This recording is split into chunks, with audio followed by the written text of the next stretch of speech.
insight into something and to see further than just in front of your face. In fact, if we could have seen to the end of some of our choices, or would have bothered to try to look to some of those choices, what the end result would be, maybe we wouldn't have did it. Maybe we still might have did it. Don't know. But I know we didn't bother to care about the result or any sight past what we saw, the gratifying of our flesh. Wisdom is marked by a deep understanding and keen discernment. Discernment is actually a construction of two words, which means one means to apart, and cernir means to sift or separate. So when you're discerning something, you're breaking that thing apart so you can, for the purpose of comprehending and understanding. Right. Yeah.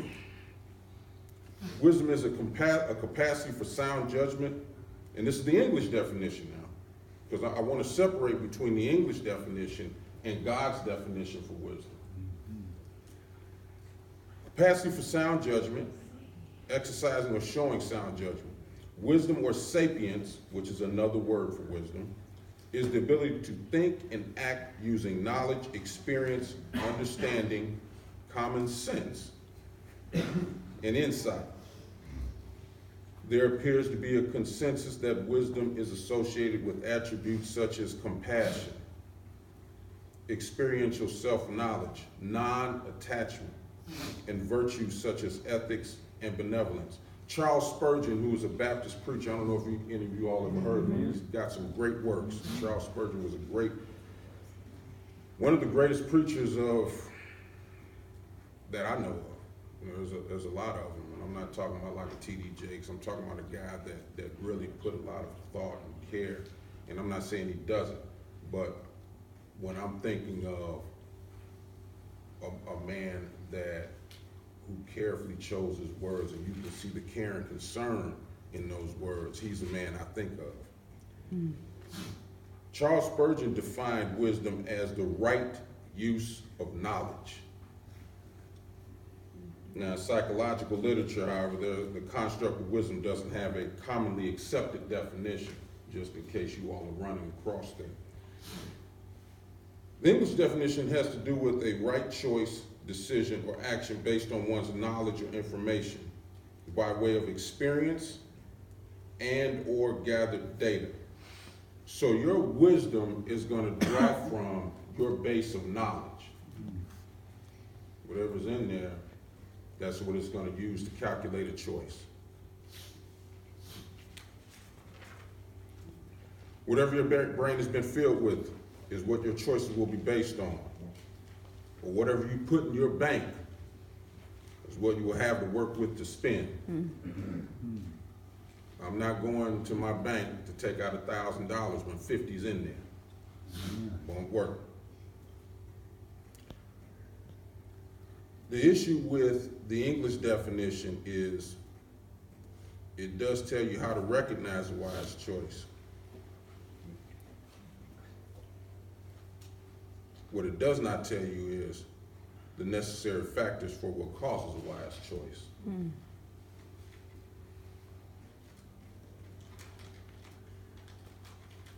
You can see a cake come out the oven, but not recognize the ingredients that was put in to make it. You can see a house built.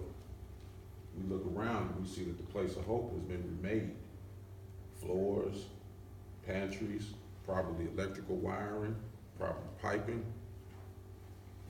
We don't see all those underlying factors a lot of times what went into the making of the house.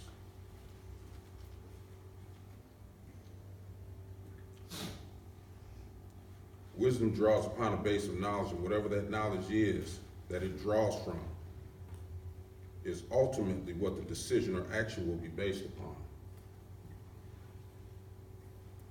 Look at what our Lord says on the subject in Matthew 12:34 when he's talking with the Pharisees, who were the religious leaders of that time. Not using religion as a bad word, I'm using their religion, where they made their acts their self-righteous acts to be the rule of thumb for that time, which sort of is the rule of thumb for now. O generation of vipers, how can you, being evil, speak good things? For out of the abundance of the heart, the mouth speaks. Heart, the word lab, meaning understanding. From within a man's or woman's understanding, from within their mind, their psyche, flows out whatever's in there. Out of the abundance of the heart, the mouth speaks. Proverbs 4:23. One of my favorite verses. Keep thy heart with all diligence, for out of it comes the issues of life. Guard your heart. Guard your understanding. Pay attention what you're putting in there. Pay close attention what you're feeding your brain.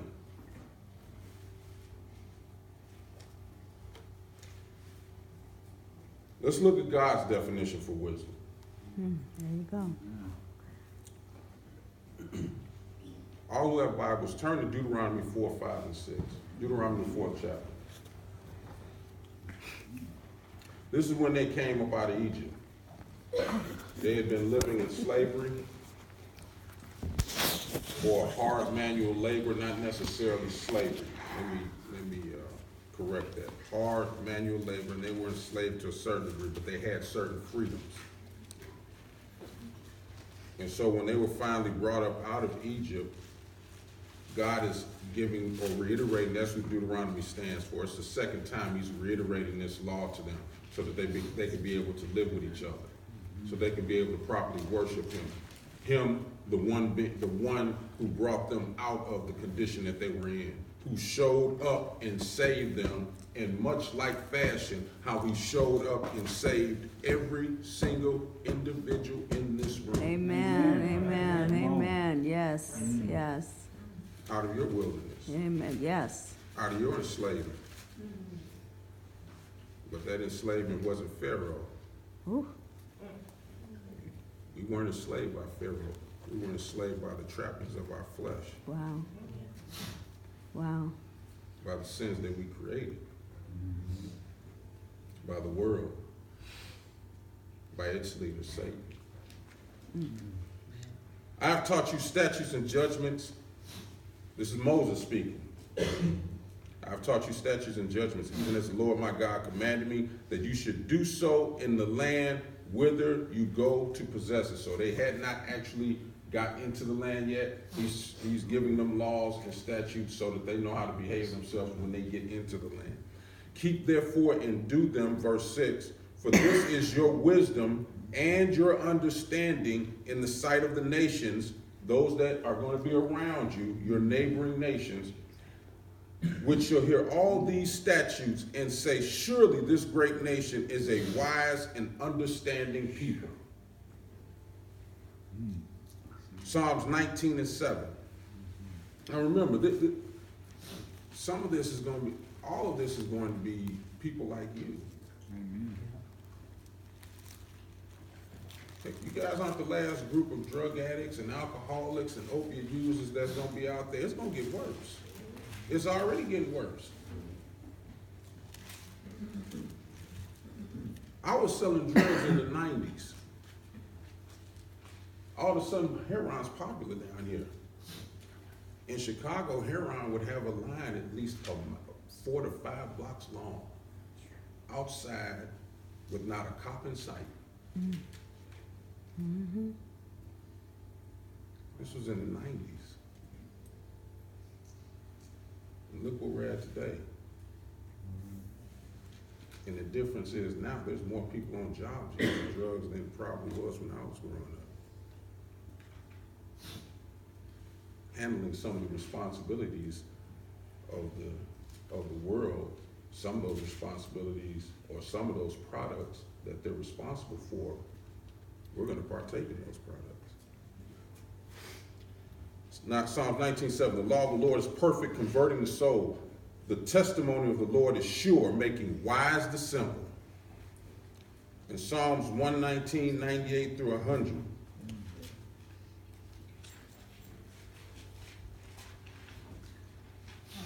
Thou, meaning God,